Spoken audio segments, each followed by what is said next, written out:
بهالحلقة هذه راح نشوف فيلم جدا جميل اسمه إيدا. الفيلم هذا شخصيا أثر فيني بشكل شوية غريب، وعلمني وايد أشياء. فصار فيني بما أنكم حبيتوا هير فيمكن راح تحبون إيدا. ما حسيت يعني كذي إنه ممكن يعني تحبون إيدا. Pictures up! Pictures up. Let's roll sound. Rolling. Sound speed. Camera speed. And action. مشتاق له ميت عليه وانا بعد عمري بيه، بحكي له عن كل اللي صار، عن غيبته ليل ونهار، وفي قلبنا اموت فيه وانا بعد عمري بيه، وانا بعد عمري بيه. بس ايه وايد غبت، انا اسفه مو وايد عشان اكون يعني جد وياكم وصريحه، بس ايه كنت قاعد اسوي وايد اشياء. فاليوم راح نتكلم عن فيلم إيدا، وهو واحد من الافلام اللي انا جدا احبه، وصار فيني خل اشارك هذا الشيء مع الناس. صدق اني قلت ما راح احل الفيلم من بعد فيلم هير، فعليا ما راح احل الفيلم لانه ياخذ وقت ومجهود وايد طويل، بس ابي اطالع فيلم حبيته ودرسته، وصار فيني في وايد أشياء جدا جميلة من ناحية تصوير السينمائي، وحلو لو أنقلها لأن ممكن تنور وايد ناس في أعمالهم المستقبلية. لأن هذه الأشياء لما نقول لكم على أي أساس هم اختاروا هالاختيارات وشنو المعنى الفني وراها، ممكن تساعدكم في أعمالكم الجاية. فنبدأ عن الفيلم. الفيلم يتكلم عن فتاة يتيمة في بولندا في أواخر الحرب العالمية الثانية. هذه الفتاة تدعى إيدا، بتكمل 18 عام ساكنة في دير الرهبان أو كنيسة، أو هذه المدرسة مالت المسيحيين. فقبل لا تكمل 18 سنة عشان تنذر نذر وتصير راهبة، الناظرة تناديها. أنا ما أدري إذا اسمها الناظرة بس أنا سميتها ناظرة. فالناظرة تناديها وتقول لها إيش رايك تروحين تزورين خالتك قبل لا تنذرين نذرك عشان تصيرين راهبة. فتقول أوكي إيدا، فتروح تقابل خالتها وتنصدم بشخصية خالتها المتناقضة تماما عن شخصيتها هي. وفي أول لقاء حقهم خالتها تقول لها أنت تبي تصيرين راهبة؟ فإذا تجاوب يعني بكل براءة نعم، فخالتها تقول لها تدرين أنت يهودية؟ Nazywasz się Ida Lewenstein. Nie powiedziały ci przez tyle lat. Jesteś Żydówką.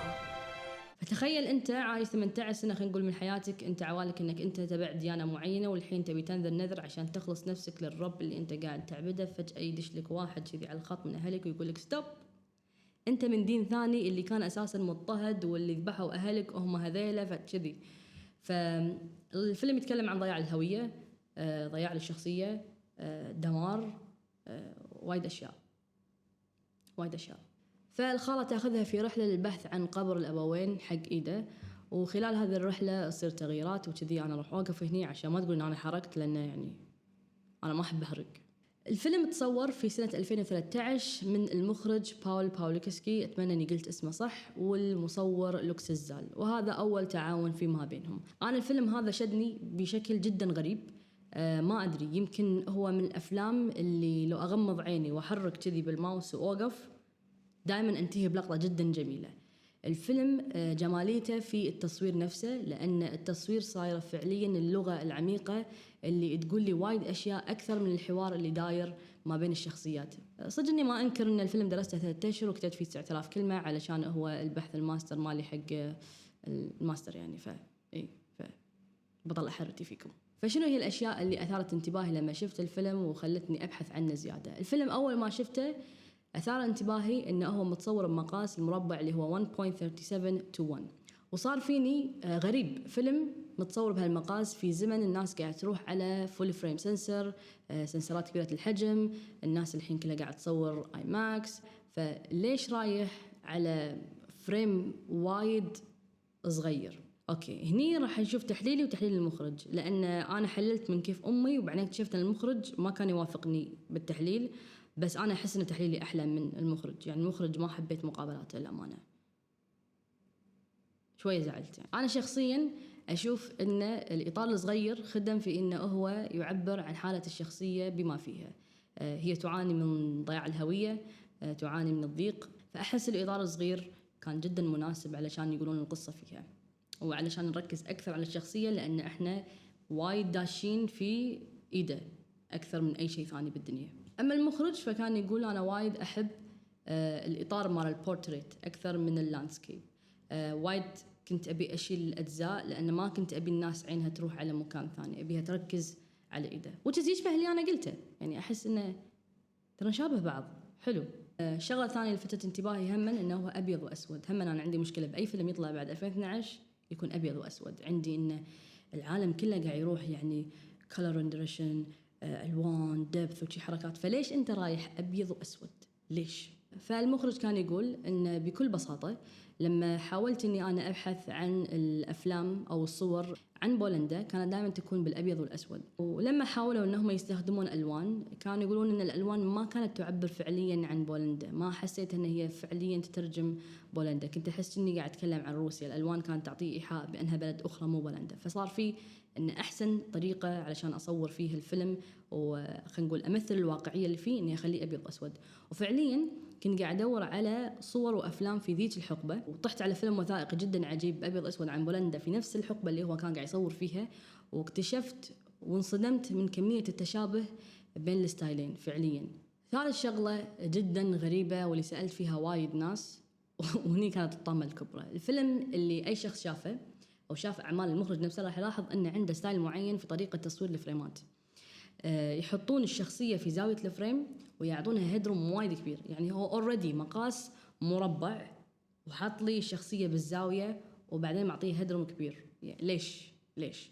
فلما كنت أبحث كانوا يقولوا لي إن هذا ستايل المخرج، فبحثت زيادة ولقيت مقالة كاتبها المصور. فالمصور كان قاعد يقول في طريقة توزيع الأشخاص في الفريم كنت قاعد أتبع طريقة أو ستايل معين يسمى بالأوف سنتر تابلو أبروتش. تابلو أبروتش معناته شنو؟ هذا الحين حسب فهمي، إذا طلع غلط يعني سوري، بس إني قاعد أحاول يا جماعة. التابلو أبروتش بكل بساطة إنك أنت لما توزع الناس في الفريم بطريقة أشكرا مبين إن أنت مستقصد أو يعني no way أو غير معقول إنك تشوف نفس هذه التوزيعة في الحياة الواقعية. منو أكثر إنسان يسوي هذه الشغلة؟ المخرج العجيب ويز أندرسون.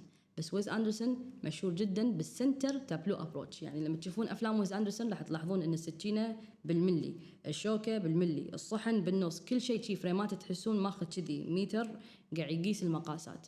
وهذه الصور نوي إنك أنت تشوفها بالواقع كذي ممكن، بس بنسبة قليلة جدا. فلوكس الزال قال احنا اتبعنا طريقة الأوف سنتر تابلو أبروتش، لأن أوف سنتر يعني معناته أنه ما في بالانس، فشخصية وجودها في كورنر الزاوية يعبر عن عدم اتزانها وضياعها وعدم قوتها. والهدرم الكبير يعطيك هما أن شلون هي موقعها بالنسبة حق القصة كلها أو الحياة جدا ضعيف. فهذا التحليل المصور اكتباه كان جدا جميل، لين المخرج صدم عيشتي قبل يومين لما شفته مقابلة وكان قاعد يشرح شلون اتخذ قرار انه هو يعطي هيدروم عالي ويصور الفريم بهالطريقة. فقال والله كنا واقفين كذي وقلت حق لوكس الزال بس ارفع الكاميرا شي شوية التاب شي، والله تصدق كنا حلوة، اوكي خلاص.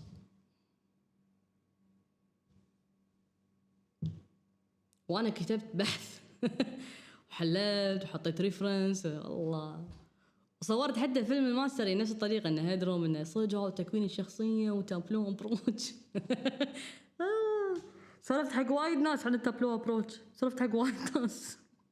بس احس انه ممكن اثنيناتهم صح، يعني المخرج ساعات ما يكون عنده خلينا نقول التحليل الفني العميق، فممكن هو يقول ايه هذه حلوة، بس لوكس الزال انا احسه ولد شاطر والله، يعني انا قد عمري واحس انه هو انا فاهمته وهو فاهمني. بجانب التابلو ابروتش كان في توزيعات جدا حلوه بالفريم تبين لك اذا كانت الشخصيه ايده يعني في مزاج جيد او موجوده في الحاضر او منفصله عن الشخصيه، هل في انسجام بينها وبين خالتها. فكان في مشهد حوار بالسياره ايده نص وجهها مقصوص طالع برا الفريم وخالتها شي قاعد تسوق وتسولف وايده في عالم ثاني. في فريمات كذي ممكن الناس تقول لا ليش تقص وجه الممثل البطلة، بس هو ترى عادي يا جماعة إذا كان يخدم القصة. الشيء الحلو هماً بالتصوير نفسه إن المخرج وايد يعتمد إن التصوير يكون من زاوية واحدة، وكأن أنت يعني قاعد تراقب الشخصية أو كأنك قاعد تشوف شيء وثائقي. خامس شغلة اللي شوية شي فجرت مخي إن الفيلم 3/4 متصور على كاميرا ثابتة غير متحركة ستاتيك شوت. يعني 3/4. فكان في وايد انتقاد إنه ليش الفيلم أصلا فايز في جوائز كأفضل صورة سينمائية، هذا أصلا مو فيلم، هذا صورة. سبب ثبات الكاميرا هو لأنه يعبر عن حالة الجمود اللي تمر فيها الشخصية بالدرجة الأولى. حالة الجمود مو بس حق الشخصية ولكن حتى حق البلد بولندا اللي تمر في خلينا نقول حالة حرب وفيها دمار وما فيها حياة.